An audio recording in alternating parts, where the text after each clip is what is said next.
Good morning. I'll go ahead and call to order the Monday, August 18th, 2025 Neighborhoods Meeting. We're now in order. I'll go ahead and start to my left with introductions. Good morning, Bill Delaney, Mayor's Office. Brandon Russell, Council Research. Carla Lopera, Office of General Counsel. Philip Peterson, Councilor's Office. Good morning, Michael Boylan, District 6. Randy White, Randy White, District 12. Mike Gay, District 2. Ron Salem, Group 2 at large. Good morning, Terrence Freeman at large, Group 1, just visiting. Good morning, Jimmy Peluso, District 7, just visiting. All right. Welcome our visiting council members, and we have one more joining us. Good morning to everyone. Tyrone Clark-Murray, District 9. All right. Good to see everyone this morning. We'll go ahead and run through our agenda of action items. 2024-0966 will be deferring. 2025, item number 2, 2025-0361 will be deferring. Item number 3, 2025-422 will also be deferring. Item number 4, 2025-0425 will take action. Item number 5, 2025-0448 will be deferring.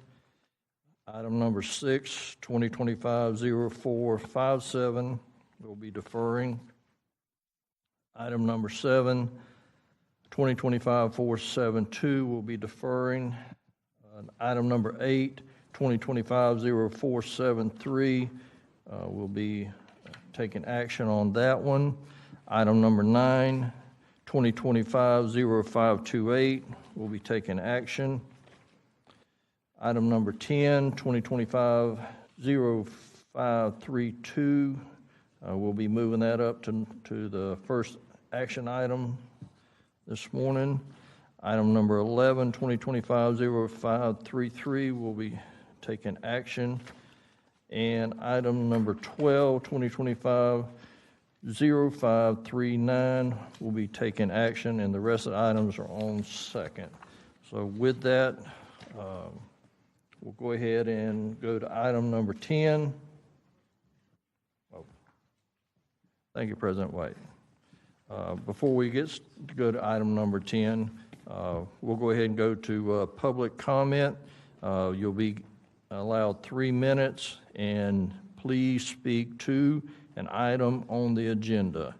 First speaker will be Carolyn Hughes, followed by Casey Roth.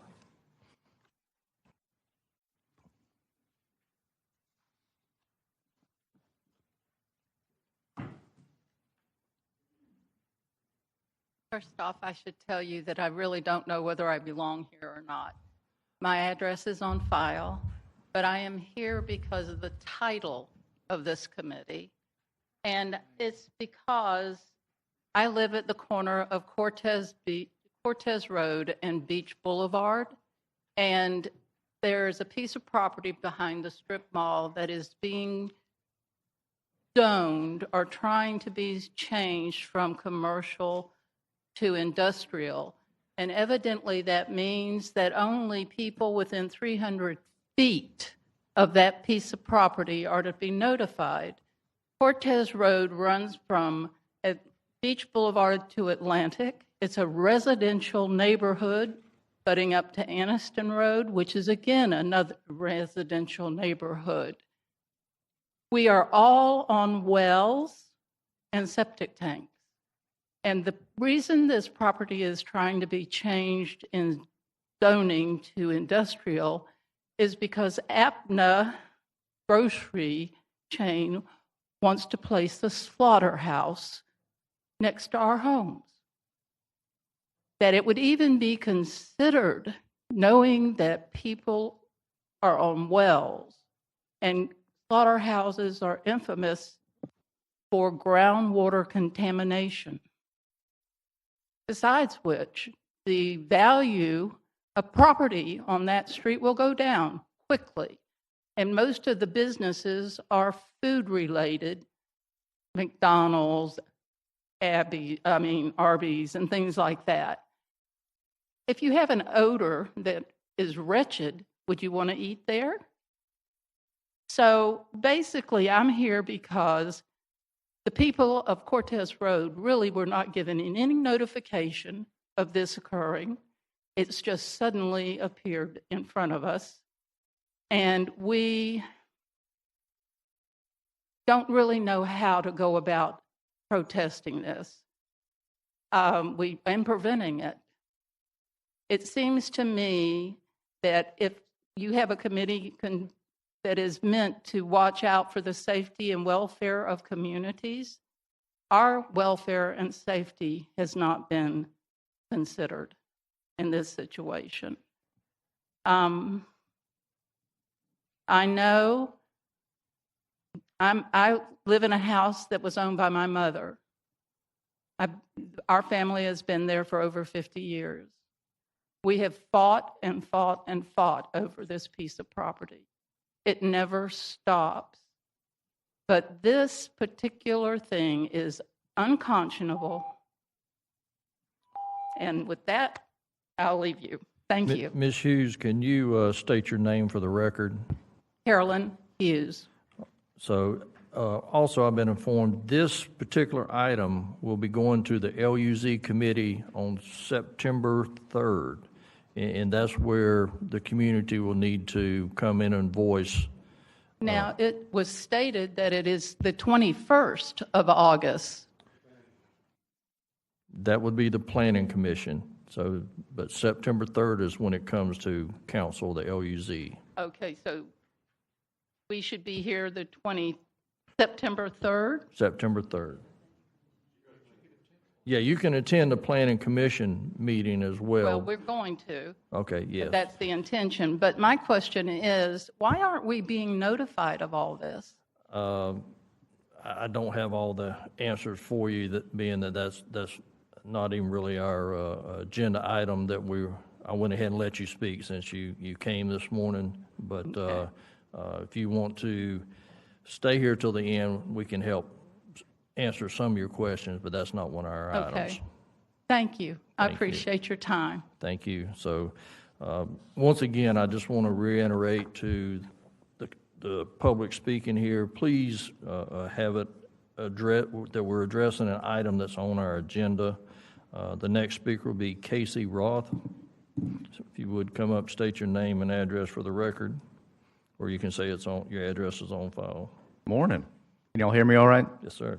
Perfect. My name is Casey Roth, and I'm with Riverside Avondale Preservation. My address is on file. And I'm here in support of Ordinance 2025-0539, which establishes the 5 Points Dependent Special District.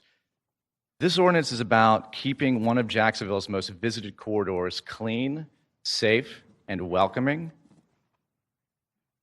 Why does it matter to the Neighborhoods Committee, though? 5 Points is a high-traffic neighborhood corridor that thousands of residents and visitors use weekly.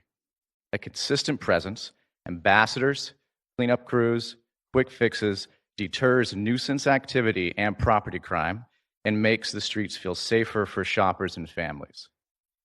Business-funded services will supplement, not replace, city services, litter pickup, landscaping like what just happened this morning, lighting and wayfinding, and small-scale maintenance that improves quality of life.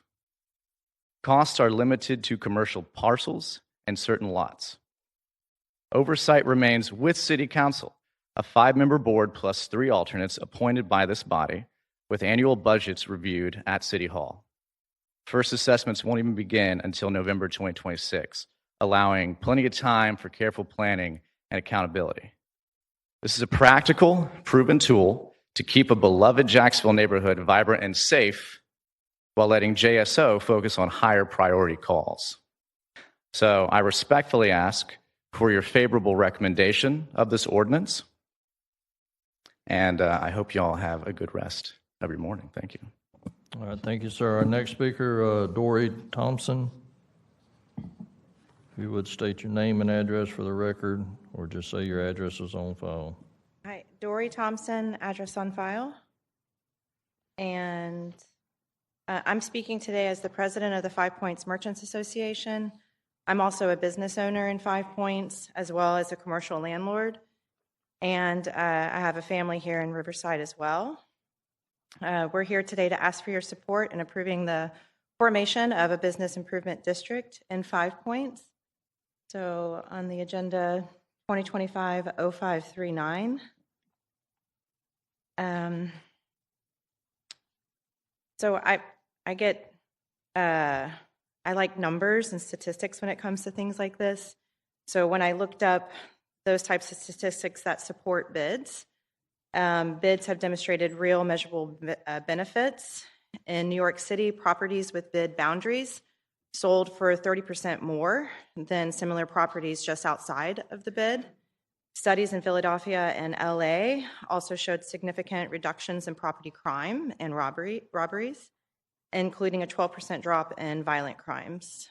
So when bid investments in lighting and cleanliness, security and safety, ambassadors in marketing, like those in Liverpool, Midtown Manhattan, or even in small towns like Hudson, Massachusetts, they see a higher foot traffic, lower vacancy rates, and increased public perception.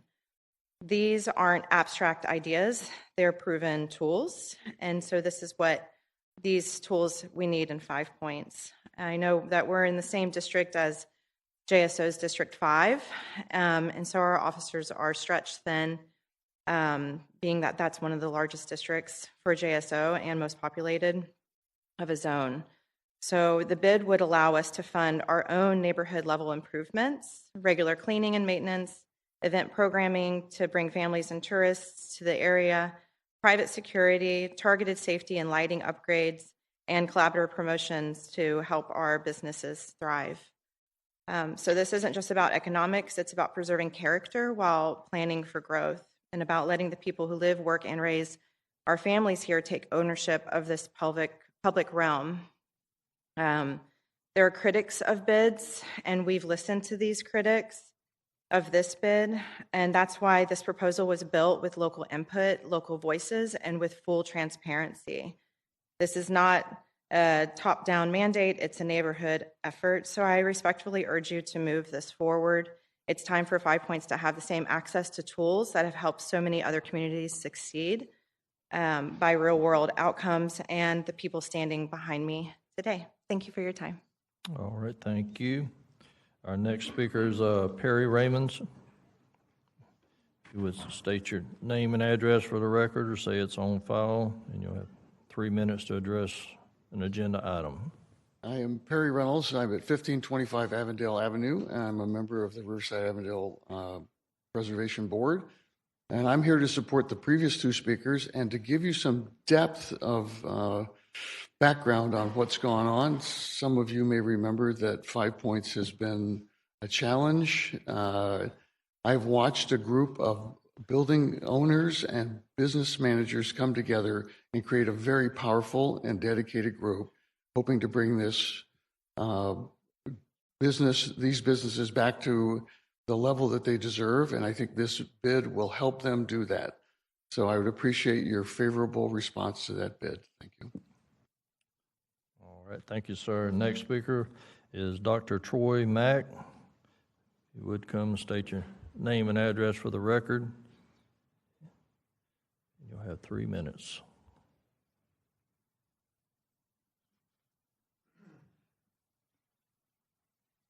Troy Mack, my address is on file, and I thank the council for its time. I'll be speaking in support, as said the previous speakers, for Ordinance 2025-0539. You've already heard that all of us involved in supporting the proposed bid legislation think that this is a way forward to create a more safe community for our residents, our businesses, and our nonprofits. We think that this is a way to increase the cleanliness and the responsiveness of the area. But I would hope that we could also consider how this legislation came about in a grassroots conversation among residents, among merchants, and among those who are committed to seeing that that particular district thrive again and be positioned for continued success. I grew up in my teenage years here in Duval County, and it's a pleasure to be back here and working in the nonprofit space to care for our families and for our neighbors. And walking down Park Street now, seeing vacancies up and down the area, seeing the need for a platform like the bid to help facilitate a responsive, transparent way to connect our merchants and our neighbors to the resources they need to thrive, that's something that I truly hope that this body will move forward with and endorse and support. This is an opportunity to create something in a cost-effective manner and in a transparent manner that this council will still maintain oversight over, and yet include a range of voices in expanding the equity and the ownership of the district to its own success. Can be a very powerful thing right now. And right now, myself and others who are working to care for local families and create platforms that are meaningful and responsive. We need a platform like this so we can continue the work of cross-sector coordination and coalition building. This is a way, ultimately, to help people in a cost-effective manner that is fully transparent and that still stays within the bounds of this council to move forward and guide as a shepherd for the overall growth of this community. I'm very fond of my days as a youth walking down Park Street and being there up and down the area of 5 Points, and I look forward to seeing its success through this bid and the various other opportunities it opens up. So I strongly encourage you to please look favorably upon this legislation, and we look forward to continuing to be a responsive partner to the members of this body. Thank you again for your time. All right, thank you. Our next speaker is Natalie Worth. Come on up and give your name and address for the record. You have 3 minutes. Hello, my name is Natalie Worth. My address is on file. I'm the manager of 5 Points Dental. I'm here today with a commercial property owner of 5 Points Dental as well in support of the bid. I'm here today to speak on the struggles I have personally encountered while working and living in the 5 Points area in the past 10 years. We have a group of individuals who hang out in 5 Points that do not respect our businesses, employees, or patrons. My staff and I have been stalked and harassed by individuals when we have asked them to not camp out and panhandle in front of our business. We have had coffee and ketchup thrown at us. We've had individuals drop their pants and defecate in front of trash cans in front of our business. I have seen people openly do drugs on the sidewalks. I've witnessed knife fights. I've had to clean up human feces on our property multiple times. Mentally ill individuals will walk around 5 Points naked and screaming. These mentally ill people have come inside our business screaming and locked themselves in our bathroom. They have shattered our windows, tagged graffiti on our building, steal our property, and these are only some of the encounters I've had. I have been told by city officials to call 911 and report these occurrences. I have called the non-emergency number and 911 over 50 times over the past couple of years. Multiple times, no one answered. Multiple times, no one answered 911. When they did answer my call, the average wait time to get a police officer is over 3 hours, if they showed up at all. This is not acceptable. We have lost over 7 small businesses in the past 2 years. Many storefronts will still remain empty. Many of the business owners have told me personally they closed their business because of these issues. This is not the funky, fun 5 Points they were promised. We have been abandoned by the city. We have multiple retirement homes here, and the elderly residents are afraid to leave their buildings. The city just spent $8 million on the Artist Walk skate park right down the street from us, the perfect opportunity for people to come eat dinner and shop after visiting the park, yet they don't. Why? Our sidewalks look dirty and dangerous instead of fun and inviting. This bid would enable 5 Points to fund and manage critical services to improve safety, cleanliness, and landscaping. Without this bid, I predict we will continue to lose small businesses, and eventually Jacksonville will lose historic 5 Points. Thank you for your time. All right, thank you. Next speaker is John J. Nooney. Please state your name and address for the record and talk to a specific bill on the agenda. Hello, I am John Philanthropic Resiliency Intangible Good Boy Nooney. Ocho Tres, Cinco Seis, Bascom Road, Jacksonville, Florida, 32216. I'm in City Council District 4, CPAC, Planning District 3, School Board District 3. 2017 160 public participation used to be part of every Jacksonville City Council committee process. It's been taken away. So now, I'm down to 236, okay, agenda items. Number 3, 2025-0422, that's WBOB. Number 5, 2025-0448, that's parking, tree protection regulations. Agenda 6, JIA, CRA, $1.2 million. Number 7, 2025-0472, direct contracts. 2025-0600, traffic penalty. We're going to go from $3 to $5. Okay, agenda item 20, 2025-0611, 76 grand, more cleanup stuff. And, let's jump on 5 points, and wrap. What is the boundary district? Here's the resilient Jacksonville thing. This is woke joke stuff. This is supposed to be quality of life for the entire city. So anything, that has to do with, with water related, what is the boundary? And then you look at the price increases, 50 cents to $2, and then with parking, I get it where you want to increase the density, but then at the same time, you want to improve the quality of life for everybody in this city. And I'll tell you, we're getting crushed, especially when it comes to our waterways. I'll show anybody. So, I'm just down to a minute. Here's another one. 2025-0613, I think it's agenda item 12. It's on second. We're going to get 75 units, and that's, again, in downtown. A lot of it's going to be low income stuff. Okay, good. But then at the same time, that's also part, I've been to some of those meetings, and you know what's right there? It's Hogan's Creek. And the point with that, I'm just down to 40 seconds.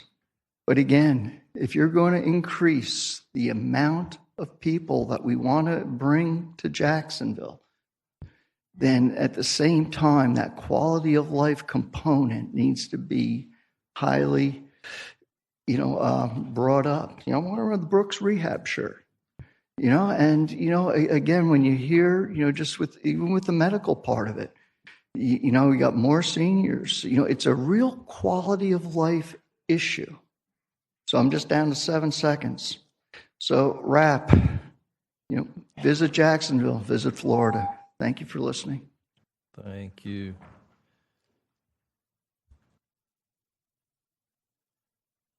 And we may have one more.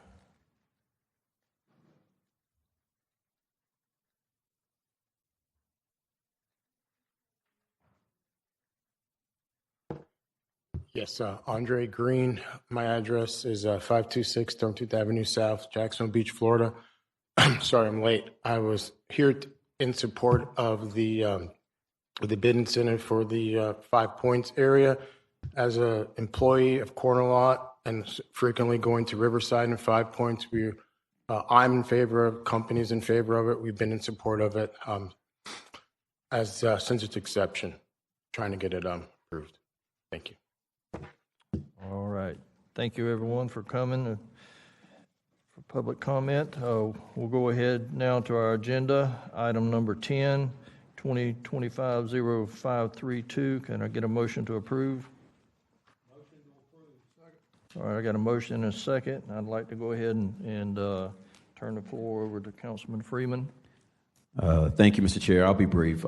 This is $200,000 from actually a couple years ago, carryover dollars for workforce program. These dollars were placed in PSG as there was no other place to house them at the time.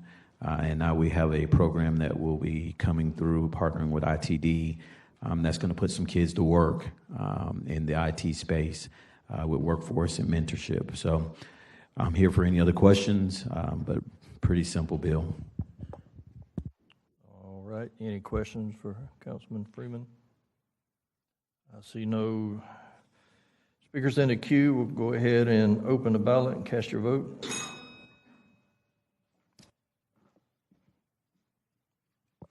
Five yeas, 0 nays. By your actions, you've approved 2025-0532. Thank you, Mr. Chair. Next agenda item will be number 12, 2025-0539. Can I get a motion on the amendment? All in favor, say aye. All opposed likewise. By your vote, you've approved amendment.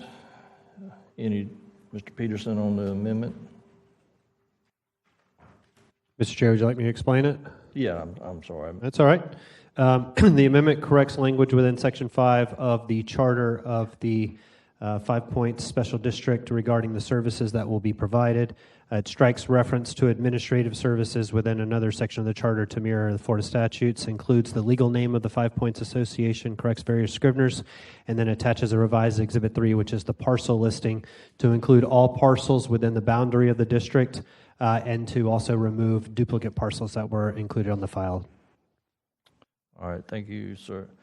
I want to go ahead and turn the floor over to Councilman Peluso. Thank you, Chair. Thank you for moving this bill up. I really appreciate it. I don't know why I don't have the ability to speak in here, so I apologize. If I wave my hand, that's me trying to get your attention. I would like to offer another amendment. It's an amendment that everyone has in front of them. I'd like to throw it over to Councilmember, to Dylan Reingold, to provide some information on it. But essentially, it's just some additional corrections that were brought up with some folks at OGC, also our auditors. Mr. Reingold. Thank you very much. Through the chair to the full committee. Yes, pursuant to conversations that Councilmember Peluso and myself had with the council auditors in an attempt to clarify some of the issues in the bill, 4 additional amendment points are recommended to be adopted by the committee. First is to clarify that the assessment for the buildings would be based upon heated square footage. Second is to clarify that the assessment for the parking lot areas would be based upon GIS square footage. Third, it would clarify that the supervisors of the district would be appointed by the council president, subsequently then confirmed by council, and then finally that there would be an exemption for properties owned or used as churches. And with that, I am available for any additional questions. Okay, I've got a motion and a second on the amendment. Any further discussions?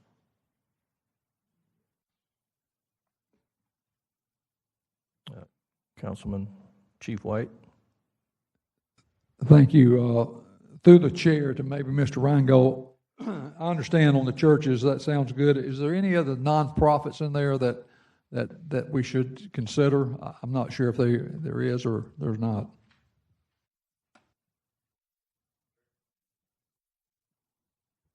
Through Chair to Councilmember White, we spoke with the nonprofits in the area that would be affected. The only one that really is affected in the boundary is the Junior League. Junior League president and the board seem to be okay with it. But there are no other nonprofits that are affected by it that are commercial properties. This is an assessment only on commercial properties. We just wanted to make sure there was a clarification that churches are not going to be deemed such. All right, thank you. Dr. Salem. Thank you, Chair. I'm going to vote on the amendments, but in no way does that suggest I'm supporting the bill. I have a number of questions, but in order to move the process forward with the 5 people we have here, just to make sure we can have the discussion, I'll be supporting the amendments, but we'll have significant questions beyond that. Okay, no other speakers in the queue. All in the favor of the amendment, say aye. Aye. Aye. Any opposed likewise? Okay, by your actions, you've approved the Peluso's second amendment. Ms. LaPero? Yeah, thank you. To the chair, would you like those rolled up into one neighborhoods amendment? Yes, please. Okay, then it would be appropriate this time for someone to move the bill as amended. All right, I got a motion and a second to move the bill as amended, and I got Dr. Salem in the queue. Thank you, Chair. I mean, we are potentially voting to increase the taxes on a group that theoretically wants to be taxed. How many total businesses are in this district? Can anyone answer that for me? that are subject to this tax? Through the chair to Councilmember Salem, I believe there were roughly 80 to 100 businesses and property. Okay. I've had 2 emails in support, and obviously there's a few people here. Has there been any process of reaching out to every individual business to get some document that says, I am supportive of this? Mr. Peluso. Through the chair to Councilmember Salem. So we've had, and if you go into the exhibits, so we've had 14 meetings with members of the public, and any property owner who's reached out to our office, we've met with. So myself and Ms. Dame have gone to every property owner that's within the boundary and dropped off letters, handwritten letters, me explaining what the bid is and what it's going to do to their property and what the future of the bid would be. And anyone who called us back, and we had a number of people call us back, a lot of doctors' offices, chiropractors, attorneys. So folks who weren't in that maybe direct, like, bars and restaurants where Hawkers is and the theater is, a lot of them had several questions, and all of them were supportive as the meeting went away at the end of the meeting. So we've gotten now 20 letters of support. We got 2 more this morning. I envision we'll probably get a few more, both of property owners and of merchants, and also a few neighbors. We made sure that we were very diligent about the type of people or businesses that were being affected by this. We made sure not to do residences. Residences, once the bid comes into existence, there's an opportunity that different nonprofits and different groups can have a role to play. They can enter into an MOU with the bid to do all sorts of stuff. But right now we want to make it to be only the commercial properties. Does that answer some of the question? You didn't answer my question. So there has been no formal process of getting a document for these 80 or 100 people to indicate I am supportive or I am not supportive. Through the chair to Councilmember Salem, according to state statute, we didn't need to have do you kind of want like an election? No. To get my vote, I want to make sure I don't want another Oakland Park. Okay? Where the community is supportive of this and all hell broke loose. I'm not convinced that and you're not going to get 100%, I get that. But I'm not convinced with what you've just told me that if there are 100, there's 80 to 90 plus that are supportive of this. That does not prevent the Parking King homeowners, Riverside Avenue Preservation, and these various groups of raising money themselves and pooling their money to provide extra police services or cleanups or whatever it is. But we are voting to tax people. And I want to personally be very careful that there is widespread, virtually, close to 100% support before I support it. Mm-hmm. And you dropping off leaflets and getting phone calls back and all those things does not demonstrate to me personally that there is that kind of support. In addition to that, this thing can be increased up to 2. It can be quadrupled after a couple of years, which is very concerning to me as well. So, with the information I have today, I'm a no. Through the chair to thank you. Through the chair to Councilmember Salem, a lot of those concerns are not only incredibly valid, it's stuff that we worked very hard to make sure we're mitigating. We've been working on this for 2 years since I came into office. To the point of the Oakland Park conversation, that was a very, very different conversation with the community. In fact, there was not. We can go on and on about that. But when it comes to this particular item, we've had the Merchants Association leading on this. The business owners have come to me and led on this. This is something that they've been wanting for a while. And the enhanced services that you're describing are very, very costly. And it becomes very, very difficult to try to pool everyone's resources. This does that. Everyone from Cornelot to Publix to the Five Points Theater, everyone's been on board with this. And these letters of support are meant to show that. There's a lot of, to the point of what Mr. Reingold mentioned a moment ago about the 80 to 100, there's a lot of office space. So there's merchants there's 40 of them in one of the salons, right? Those are all individual merchants. However, it's just that property that's getting assessed. So all of them are going to share, probably an extra, $10 a month or something. So the number sounds greater than it really is. We have been working on the ground on this issue since the moment I got elected, and the amount of meetings that we've put as an exhibit are meant to demonstrate that. I assure you, there's been more than just those meetings that we have listed. On top of that, we've now gotten television. We've done interviews on TV. It's been in the resident newsletter for probably about a year now. We've been talking about it. Members of the community are very much on board and very much involved in it, including the business community. Not to mention, no assessment will be assessed until November of 2026. So once this entity is created, I intend to use some of my CBA dollars to help start them up so that they have money immediately to start working, to enter into those contracts, to get the extra officers and everything else. We also have Chief Burns here, who I've had numerous conversations with. I've had several conversations with Harry Massey, the commander of the district, which stretches from 5 Points all the way to Baldwin. And so as we have met with JSO time and time again, oftentimes they're going to tell folks, hey, we would love to be everywhere at once, but we can't be a concierge service. You guys need to hire additional support for stuff like that. So this is a way to make sure that we have that additional support. And that's just the security piece. You still have to add in the cleanliness piece, the ambassador program like they have downtown. We're essentially creating another version of Downtown Vision, just smaller. And it's what the business owners have been asking for years. And I'm just telling you, like, this has been 2 years in the making, if I may. May I continue? Dr. Salem. I am extremely familiar with this area. Grew up in this area. First job was at the Winn-Dixie in 5 Points that's been gone for 40 years. Okay? So I'm very familiar with it. If you've done all that work, I don't understand why you couldn't approach each business with a document that says, this is what we want to do. Please sign here to show your support or not. I mean, that seems very basic to me. That's where I would have started after I educated people.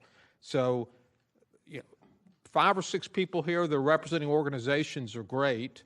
Many of them are homeowners. I'm just not comfortable today that there's the widespread support from those small businesses there that want to tax themselves. Thank you, Chair.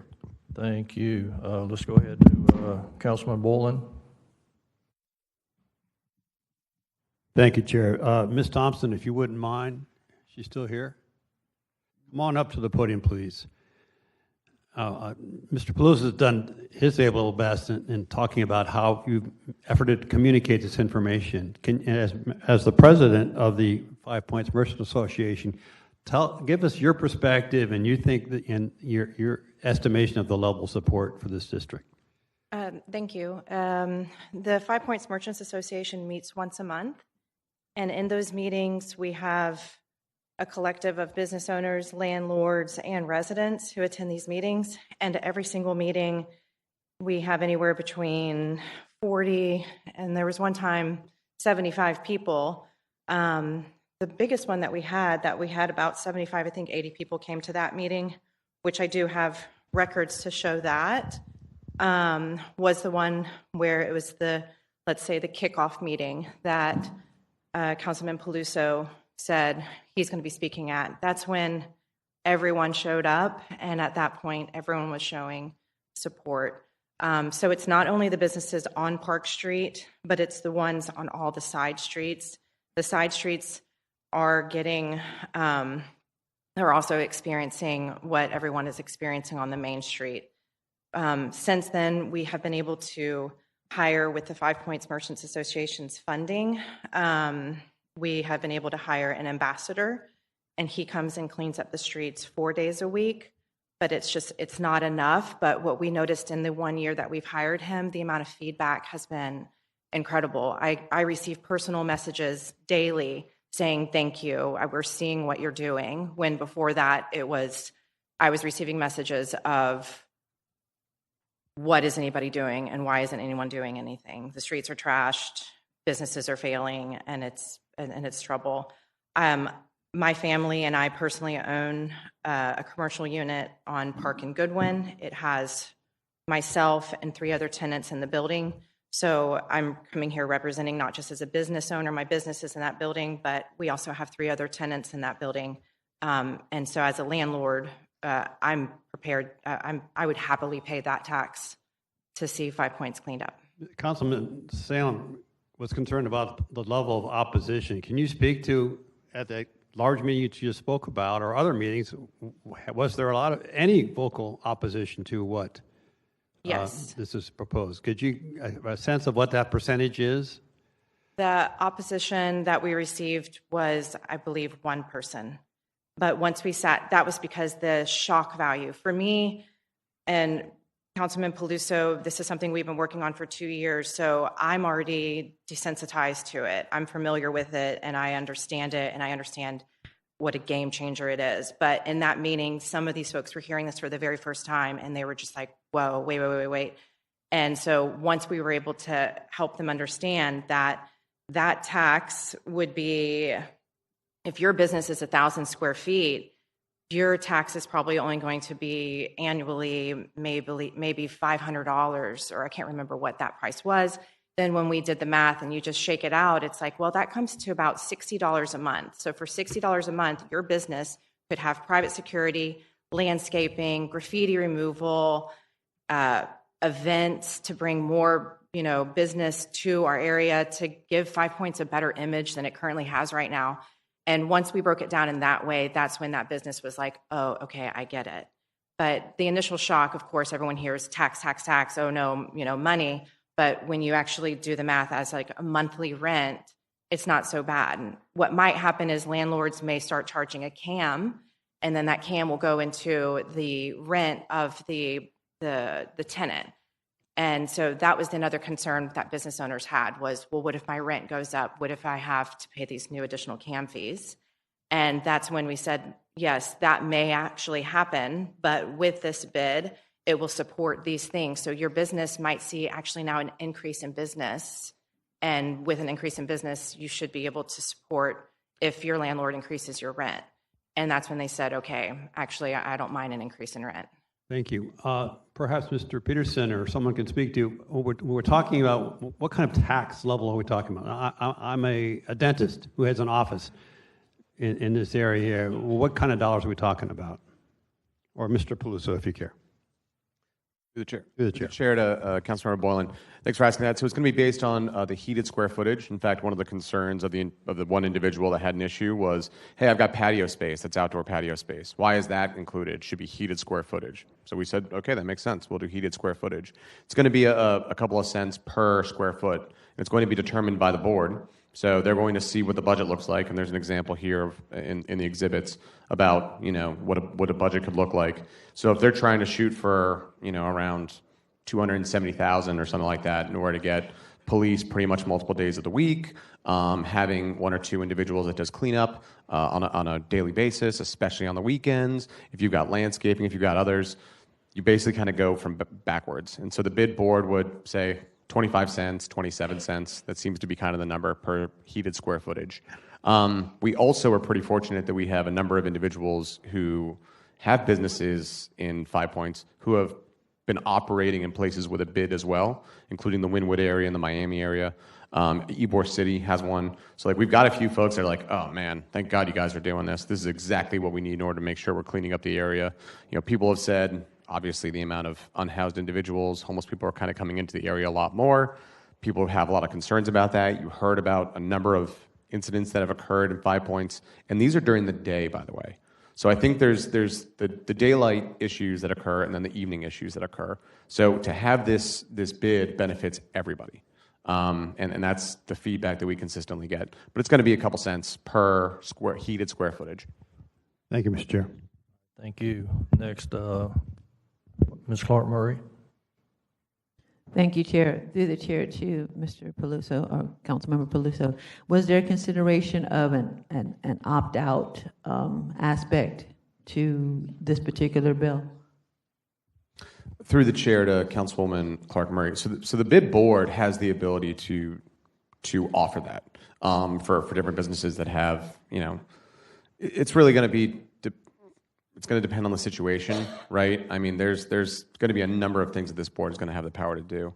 There's also going to be the potential to change the amount based on how far you are from like the main drag of 5 Points.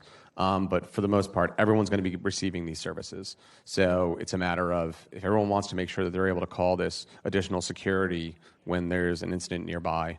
And keep in mind, there's a lot of parking lots in this area. So like a lot of people hang out in those parking lots in hours that they don't want. So if you want to call the security that we have now on staff to come and address that issue, you know, the expectation is you'd be paying into it.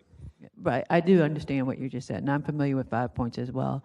But once again, so there doesn't seem to be several business owners or those who rent commercial space in the area who are concerned. It just seems to be maybe less than a handful, but maybe to satisfy them, to appease them, at an opt-out clause or something may be appropriate for them. Isn't there someone there who's with the board, representing the board here? Ms. Thompson was just up here. Okay. That's him. So Ms. Thompson, if you could come up to talk about how that would work, or what it may look like. I listened to you. I did hear what you said, but thank you, Mr. Peluso, Councilmember Peluso.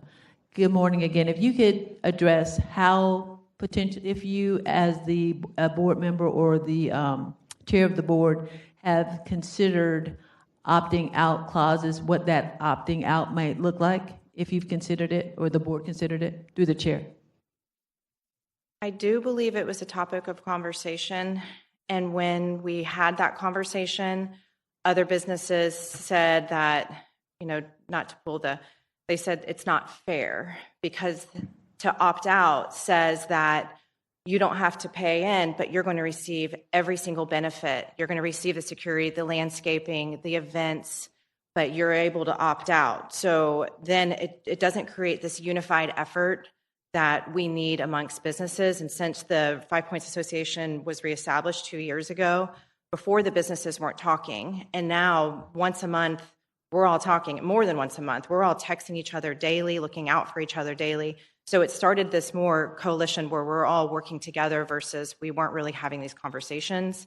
I think by creating an opt-out might lead to animosity or things of that nature. So I don't know if that would be a viable option for all groups. Thank you. Through the chair to Councilmember Peluso, perhaps there's another way just to show documentation that you have the consent of a majority of the business owners. I know you mentioned that there are 80 business owners in the area. Perhaps there's another means like the sign-in sheet for the meeting that you held where there was a great deal of attendance. The attendance was large to help satisfy Councilmember Salem's concern in regards to consent, because that was one of the things I thought about as well, but I was glad to see that you had so many people here who are speaking favorably of this particular bill, just to quell his concerns. Thank you, Chair. I'm not. Oh, all right. Thank you, Mr. Peterson. Through the chair, to the committee, to piggyback onto what Councilmember Peluso said to answer Councilmember Boylan's question, they can charge up to 55 cents in the first year, and then each year thereafter it can increase that assessment by up to $2. So it can grow rather quickly if that's something they choose, but ultimately their budget has to come to City Council for approval prior to the assessment taking place. Well, thank you, Mr. Peterson. Don't see any other speakers in the queue. A few questions I have on this. Is there any cost, Mr. Peluso or Mr. Rygaard, if you want to answer this, cost to the city? Thank you. The opt-out, I think there should be, if it can be constructed, I think there should be some channel path that whether it's a hardship or something that can be input in this to facilitate, because we all went through the hog pen issue where I see that potentially having to come back and revisit this with City Council to overturn it. So I just, I would be more comfortable before we moved forward with this, that we had all these possibilities and potential problems addressed, to where that we wouldn't come back and just more analytics of what these numbers are going to be, and it just seemed like it can be pretty steep on some of these tax increases. So I'll go ahead and give it back to you, Mr. Peluso. Thank you, Chair, and thank you for those questions. I mean, yeah, to your first one, we want to make sure the city was not, these are enhanced services above what the city provides, right? Additional cleanup, people on staff. Again, all this is meant to mirror downtown vision, which is a business improvement district. And I don't believe there's an opt-out for anyone within that business improvement district. All that to say, the bylaws of the board would allow for these things. So that was always the impression that, hey, the bylaws would allow for, if there's a hardship. I mean, the board itself can say, we're not going to assess anything this year because it's COVID, because it's a bad time, right? That they'll have that ability. And then, of course, their budget still comes to us, just like Downtown Vision does. So then we could say up or down, like, hey, this is not the time for this. The concerns that I'm hearing, I think, are about, hey, is there enough public support? I'm telling you now, as the councilman and someone who does live in the area, by the way, so I'm right down the road. I used to live right in 5 Points. It was the first place I moved to when I came back home. It was 5 Points. I think it was 2016 or 2015.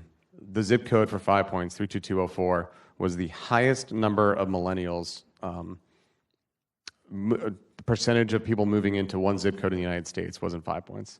It's a place that's very special to me. It's a place that's very special to everyone who cares about history. And it's at that kind of intersection of downtown and the historic neighborhood. So there's just a lot of issues that have been occurring over the past several years that if we want to make sure we're maintaining the integrity of our neighborhood, we have to make sure we're addressing them, and especially without asking the city or JSO to do more than they're already doing, right? We know that. And that's what this provides. And the board's going to have the ability to kind of provide, hey, we know it's a tough time, so we're not going to have the fee go up to a certain number.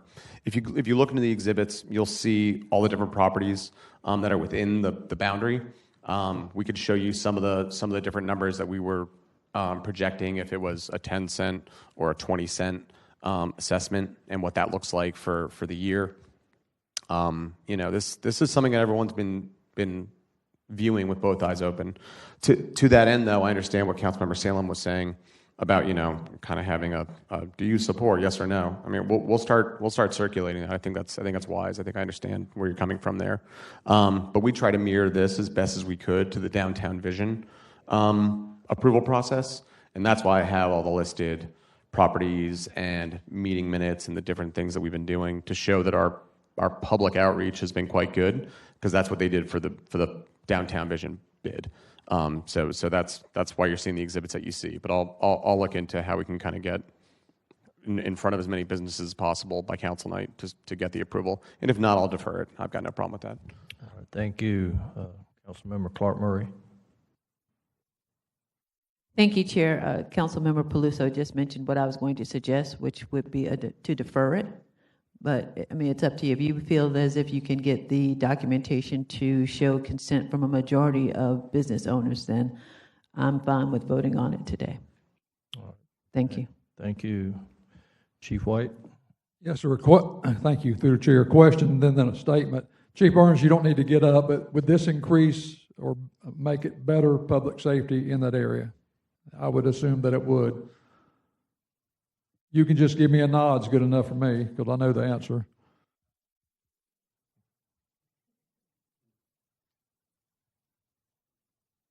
Hey, good morning. Ellis Burns, 501 East Bay Street. Through the chair, as been mentioned before, we're obviously strapped on what we can and can't respond to, what we can go to. Any increase in funding would help provide additional services, but it'd have to be done, obviously, above and beyond, like secondary employment. So if the bid could legally hire secondary employment officers, like the Merchants Association, some other places, to go in and hire police officers for additional security, then that is an option. But it would be something above and beyond what we would provide on duty resources with. Thank you, Chief Burns. I would suggest maybe the board think of that in something that might help you. Speed bumps in a neighborhood. The city has a process where they have to have a meeting, and JSO has to be there, JFRD has to be there, and they actually send a letter to everybody. They could help you with a procedure to get what you want to do, but I'm going to support this. You can count. There's 5 people here. I don't know if you want to defer it or not, but anytime we can increase public safety, I'm in. Thank you.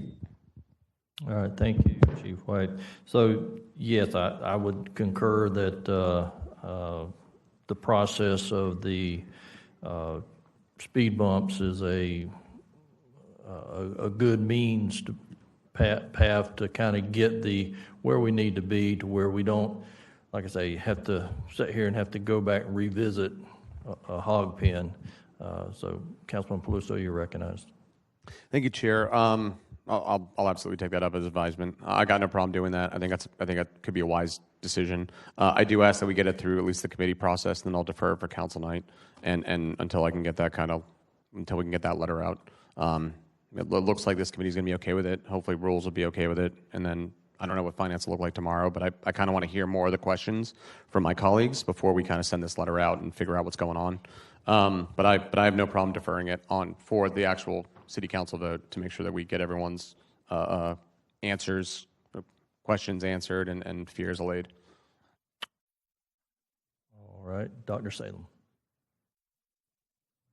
Don't want to belabor my negative vote, but what I would be looking for is a unique document per these 80 to 100 businesses that Mr. Reingold has mentioned that indicates here's what the program is, here's what you're going to get charged, here's what the increases could be, and let them sign it, notarized if possible, if you can. I understand, but I'm looking for a significant majority. I'm not looking for 51% if we're going to tax people. That's just my personal opinion. Thank you. Thank you, Dr. Salem. So, and I understand the desire to go ahead and get it out of committee, but I always prefer to, and we've heard it many times before, do committee work in committee. And so I feel like there's more work that we need to do. And I want to get it right when we do go to council, that we exhausted every option and we're on the right path. So with no other speakers in the queue, if we, I believe, Ms. LaPere, if you want to explain the vote with the members we have here. Sure. So through the chair to the committee, you need 4 votes either way to report out of committee. So 4 votes in the affirmative would be a recommended approval, and 4 votes against would be a recommended denial. If you fail to achieve 4 votes either way, it would be automatically deferred. And of course, Mr. Chair, you have the option to defer at any time prior to the final vote. All right. So thank you for that. So in lieu of taking a vote, I would go ahead and defer this, and let's give you time to get that information, and let's get it back here, and then make sure we cover every concern and get it right. So thank you. With that, we'll go ahead and move back to our first agenda item.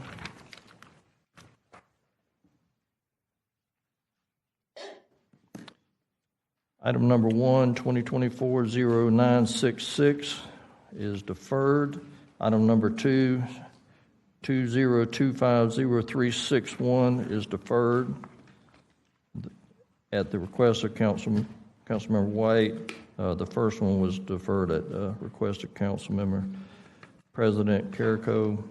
Item number 3 is 2025-0422 is being deferred at the request of Councilmember Salem. Item number 4, 2025-0425. Can I get a motion to approve? I've got a motion and a second. No speakers on the queue. Go ahead, open the ballot, cast your vote. 5 yeas, 0 nays. By your action, you've approved item number 4, 2025-0425. Next item is number 5, 2025-0448, is deferred due to the Planning Commission. Item number 6, 2025-0457, is deferred at the request of Council Member Salem. Item number 7, 2025-0472, is deferred at the request of Councilmember Gaffney. Item number 8, 2025-0473, can I get a motion on amendment? Mr. Peterson.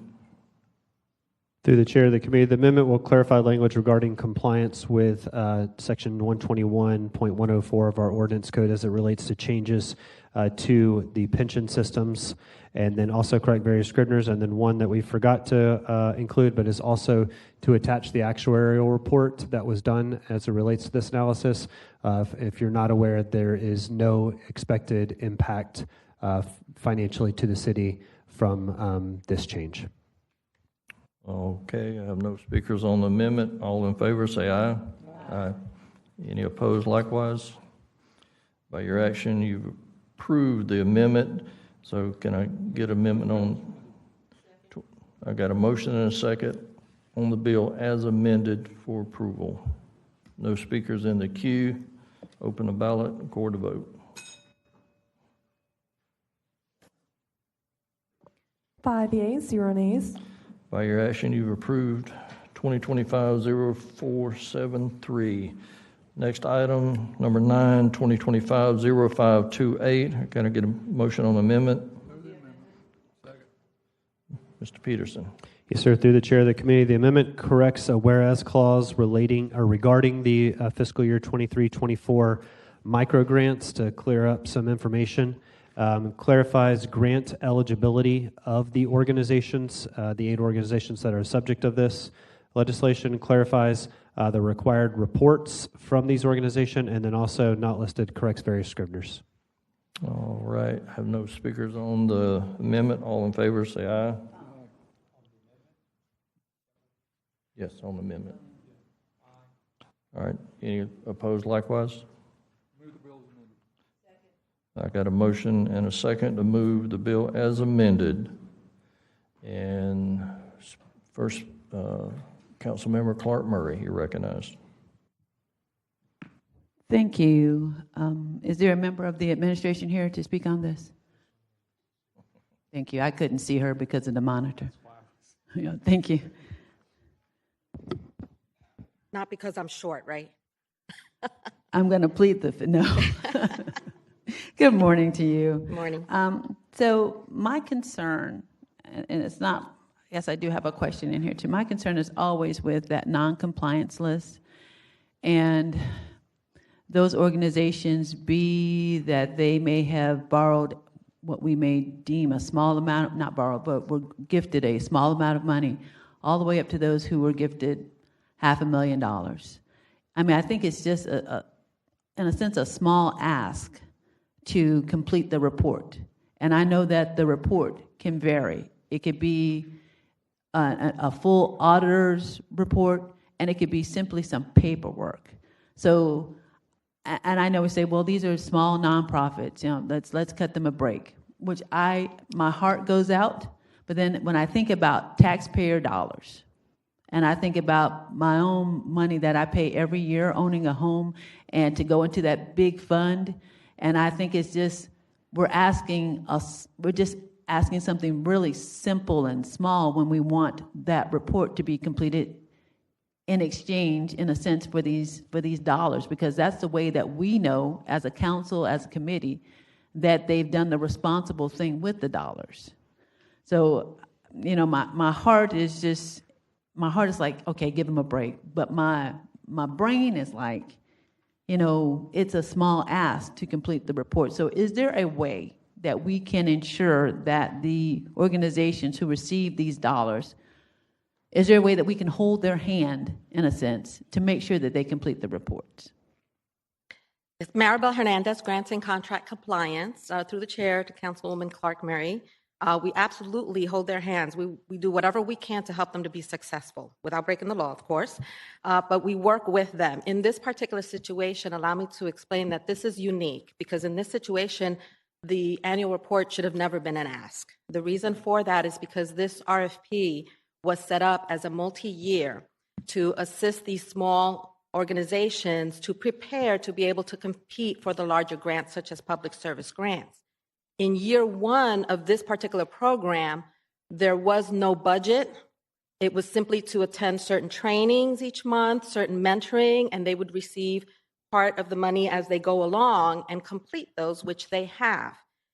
The Chapter 118 requirement was somehow incorporated into the legislation that approved this, even though the RFP went through the 126 process. And in doing so, when it came time for them to submit an annual report, there is no annual report for them to submit, because council auditor must have a pre-approved budget and an annual report, and they have to match up. In this case, there will never be a pre-approved budget because it was not a requirement. Year two, there was. Year one, there was not. So in fairness to these agencies, felt a sense of responsibility to request that we remove them off there. We tried very much to figure out a way not to do it without having to bring this more administrative item to you, but because the code that you created requires that, and it was incorporated into the original legislation, that's why it requires a waiver. So there is no budget for year one that was required. Okay, thank you so much for that. That does make me feel a little better about the language that's here in the bill. So based on that, will there, through the chair, will there now be a requirement for a report, and this will be year two? Or is this, go ahead and explain. Sure, through the chair to Councilwoman Clark Murray. Year one, as far as the grants and contract compliance, was discontinued because there was no additional funding provided for that.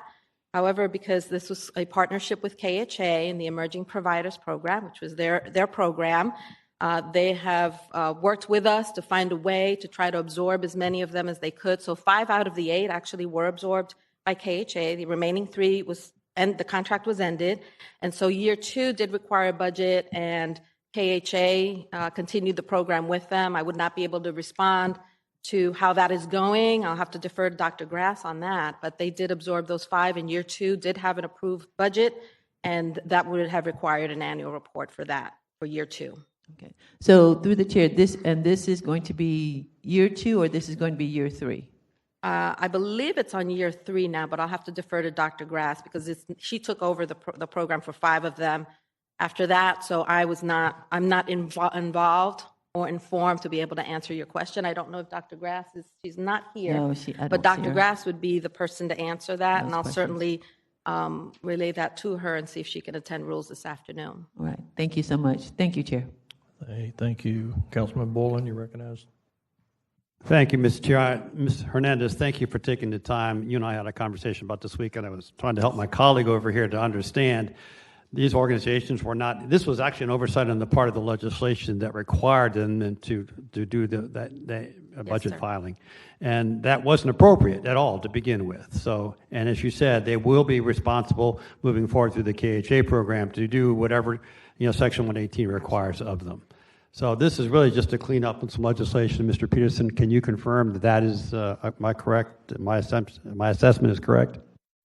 Through the chair to Councilmember Boylan and to the committee, that's correct. There's a lot of different avenues as it relates to this piece of legislation. The council appropriated money that said it must follow 118. When it got to the Grants and Contract Compliance Division, they put out an RFP. One line of the 85-page RFP said that they will report in accordance with 118, but the contracts that were drafted didn't mention any 118 and didn't have a budget, as Ms. Hernandez indicated, which that's what they report on. They got put on the non-compliance list after much discussion between our office, Grants and Contract Compliance, OGC, and looking back at the original council bill, it was determined that that was kind of the indication that they should go on the non-compliance for not having followed 118. But in order for them to apply for future city grants, the only way for them to get off is for council to remove them.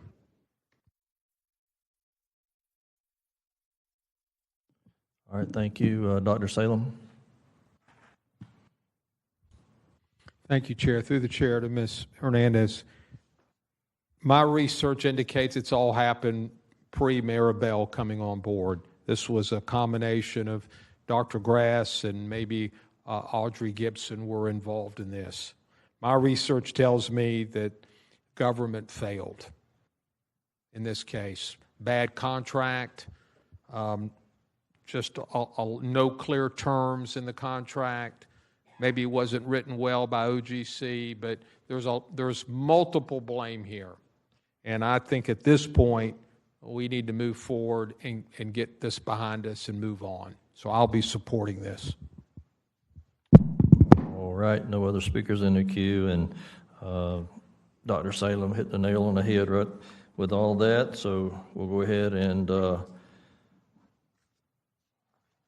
open up the ballot to approve 2025-0528 as amended.